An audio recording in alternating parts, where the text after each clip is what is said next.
What's happening, world? For those that don't know who I am, this is Eddie Johnson, OG Eddie Lee, EJ the Innovator. Now I want to talk about something briefly that I have knowledge of. Now, a long time in life, I realized that you have two type of people, right? I'm just going to say two type of people. When it comes down to making statements or talking, you got two type of people. You got people that's knowledgeable, then you have people that's not knowledgeable. What I'm gonna talk about briefly comes from my vast knowledge of being in the automotive field as an automotive detailer since 1980. All right? And what I'm going to talk about is corruption. Let's say I'm going to call it automotive dealership corruption. Okay, let me say that again. Automotive dealership corruption. Okay, a little backstory, a little previous history about myself. I started detailing in 1980 in my hometown of Mobile, Alabama. In 1983, I moved to Atlanta, Georgia.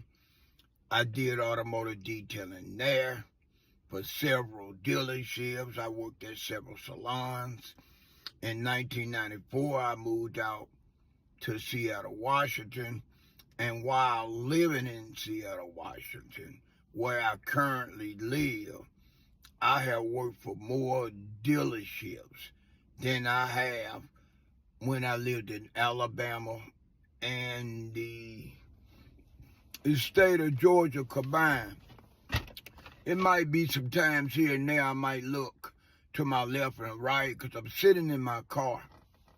I'm parked and I'm waiting to be able to get into where I'm currently working at. I could only get in at a certain time, and until then, I just usually hang loose until it's time for me to be able to enter the building. Then I enter the building. Okay, so that's why I keep looking, to my left, to my right, to make sure ain't none of these homeless people creeping up on my left or right flank. All right. Okay. Automotive dealership corruption. I've noticed living in all three states that it's a form of corruption in the automotive dealership field industry, but I could actually say the larger the automotive dealership you work for, the more corrupted it usually be. I don't know the percentage. I would just say a great percentage of automotive dealerships are not union. So you have no one that's going to work for you in your behalf. You have no one that's going to work for the workers, be it service workers as in techs, service advisors, detailers, parts guys or parts managers. You have no one that act as a union because there's no union. So a lot of times when you speak your mind about certain things that happens in the automotive dealership industry, it goes no further than the person you speak it to. That's it. The further that it might travel, it's another employee telling another employee, and then some kind of way management find out about it. See, with me, I have no problem telling anybody any damn thing. If I feel like something ain't right, I'm going to say it's not right.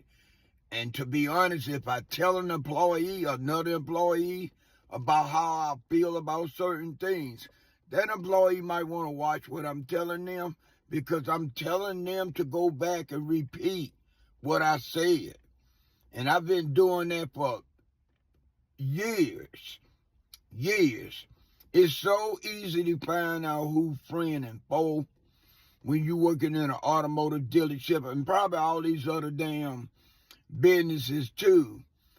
Tell someone something about somebody that's in high rank, like a supervisor or a manager or a GM, and watch how things change for you in the worst, especially if it's got something to do with what they would consider negativity, right?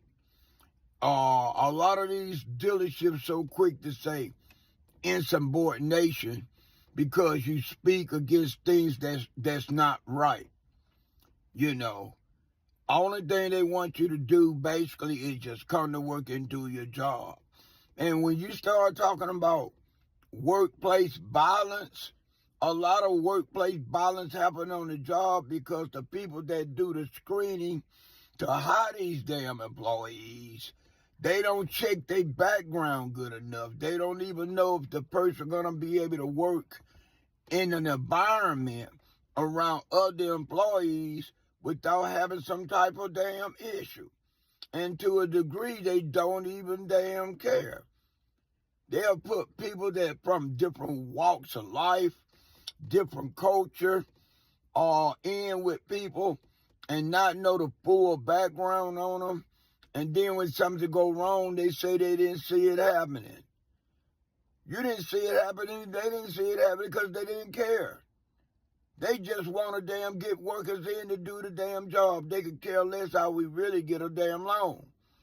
They care more about productivity and putting money in their pockets than they care about how one employee get along with another employee. I done been put in so many damn predicaments when it come down that put my life in jeopardy. I have done things to trying to keep it from happening, trying to prevent it by telling management. I don't normally tell nobody nothing about what's going on with me when it come down to an employee and another damn employee, because I fear no man but God. Right? But I do that because I feel like management need to know before it get out of their hand. And in some cases, management ain't gonna do a goddamn thing. They just gonna damn be a quiet ear or somebody for you to vent out on or vent out to, and then after that, it's like you never even had a talk to them about it. That's why I document what happened. I document what I said, and you don't watch out when you talking to me. You better make sure my phone is in my pocket, because if my phone in my pocket, it's a good possibility I am recording what we are saying. You can say what you didn't say all you want to if I don't have nothing in writing or recording, but if I got it recorded, it's going to be your voice and my voice. So try to allow yourself out of that.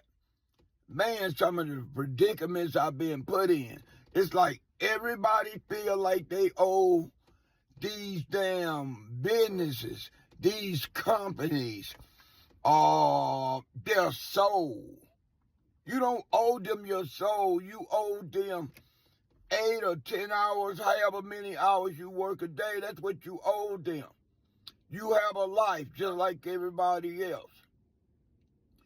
People are so easy to be misled, especially employees. They believe everything a damn employer tell them, like an employer don't have no ulterior motive for telling you certain things or getting you to do certain things. If I questioned my own parents, if I was defiant growing up as a damn adolescent, why would I listen to somebody that didn't birth me in the world, didn't put no food on my table, didn't have any damn thing to do with my damn upbringing. No, it's no way in the hell that's going to be possible. Part 2. I suggest part 2. What did I say I'm going to call this? Corporate American corruption. All right? Corporate American corruption. But the subject is dealerships. Automotive dealerships. Right? All right. I suggest every employee read their handbook real thorough. And if it's things they don't understand, or they question, or they doubtful if they understand the full concept, ask management, right? And if you don't get the answers you want from management, you ask enough people. Try asking someone that's been there for a long time. Usually, the person that's been there a long time will tell you exactly what's going on. They might even tell you things that management don't tell you. Okay, I'm gonna give you I'm gonna give an example, right quick, right? And an easy example for me to give is, all right, when an employee works Monday through Friday, and he out on Saturday and Sunday. Okay, if a holiday falls that Monday, that employee, if it's I don't want to say a state holiday, I want to say a national holiday, and that national holiday falls on a Monday, that employee usually is off that Saturday, Sunday, and that Monday. Now you have a whole lot of exceptions to the rule. It's a lot of people out here working for Microsoft and Boeing. So their situation might be different, but they got a union, right? So their situation might be different. I'm basing this on the jobs that I worked on. That's a Monday through Friday job. Or maybe even a dealership that's open 7 days a week. Okay, currently, I have been working directly with the sales department since 2019 at my current job.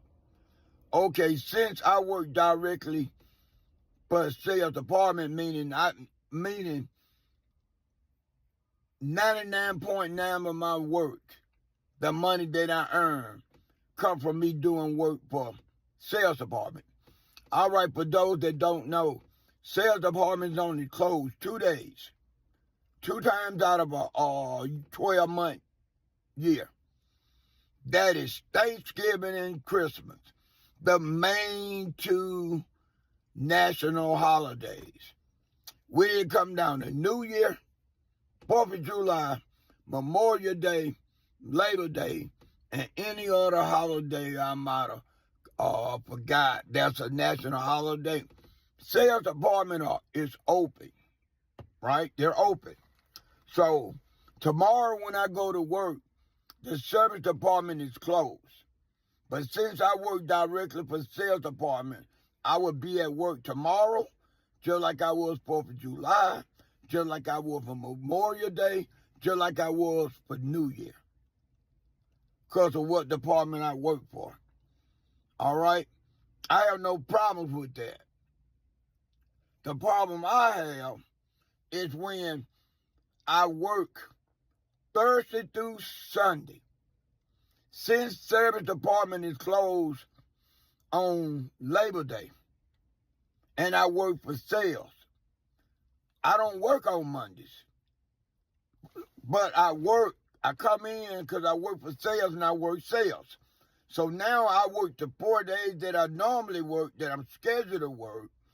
I don't work that Monday, which I don't normally work, but sales department is open on Memorial Day. Labor Day. They open Memorial Day too, but Labor Day. So since service department is closed, there's no detailers in service department to cover sales. And since I work directly for sales, I come in sales, okay? I have no problem with that. Here's the catch, and here's what I have a problem with. All right, I work, let me see, bear with me. This headset came off my head. All right, back to what I was saying. Okay, tomorrow, Labor Day, I will work. Okay, normally I'm off Monday, Tuesday, and Wednesday. But like I said, I'm coming in Monday to cover sales because I work directly for sales and services closed. So I'm the only person that's scheduled to come in for sales. That's in the detail department. All right. So I'm supposed to give up a Monday that I don't normally work, right? Which I do, and come in. But then when I get my Tuesday and Wednesday off, I'm supposed to come back to work Thursday. After the other employees that don't work a split in detail, they work Monday through Friday, and since Labor Day falls on a damn Monday, they off Saturday, Sunday, and Monday. Okay, they got their 3 days, and I'm supposed to settle for 2, especially on a Monday when I'm not scheduled to work on Mondays. There's no way that's not going to work for me, right? And I mentioned it to the service manager yesterday, and I could tell by the tone of his voice, he don't want me to be off, right? But basically, I was letting him know I wasn't even asking. See, here's the problem. Here's the problem. The main problem is not other just the corruption. The problem is I am 64 and I'll be 65 in January. I have been working my first summer job ever since 1974. All right? I am on my way out the door. I could have stopped working when I was 62 and got partial Social Security and got me something else to do. But I love the art of detailing. I'm not dedicated to no job. I don't care what dealership I went in, I ever worked for. Since I've been working for dealerships, started in 1980, I haven't been dedicated to no job. I am dedicated to the art of detailing. I'm going to say that again. I am dedicated to the art of detailing.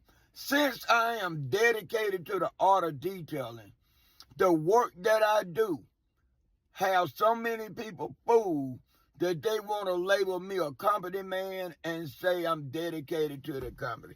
No, I am not. Every dealership will tell you the same.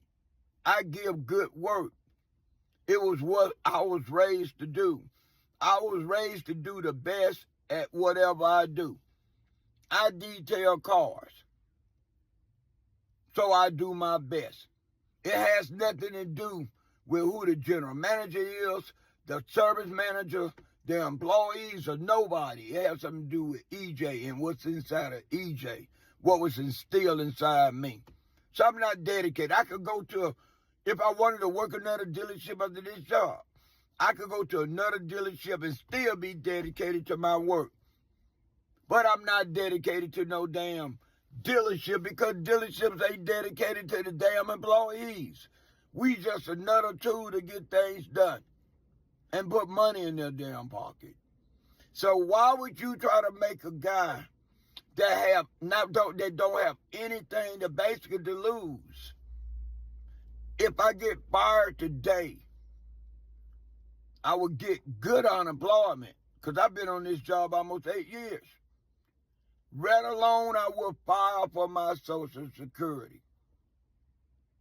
So now I got enough money coming in to be able to pay my bill. Plus, I'm getting ready to leave Washington State. Just as sure as God's willing. Next year, I'm leaving this state, going back down south, where I get more bang for my damn bucks. So a lot of these employers need to realize all the employees are not afraid. I wouldn't be afraid even if I had 10 more years to work. You know? And what is sad is so easy. I got paperwork on file. I got applications. They need to look at my applications more thorough, and maybe they would know who they dealing with. This is Eddie Lee Johnson Sr. Peace.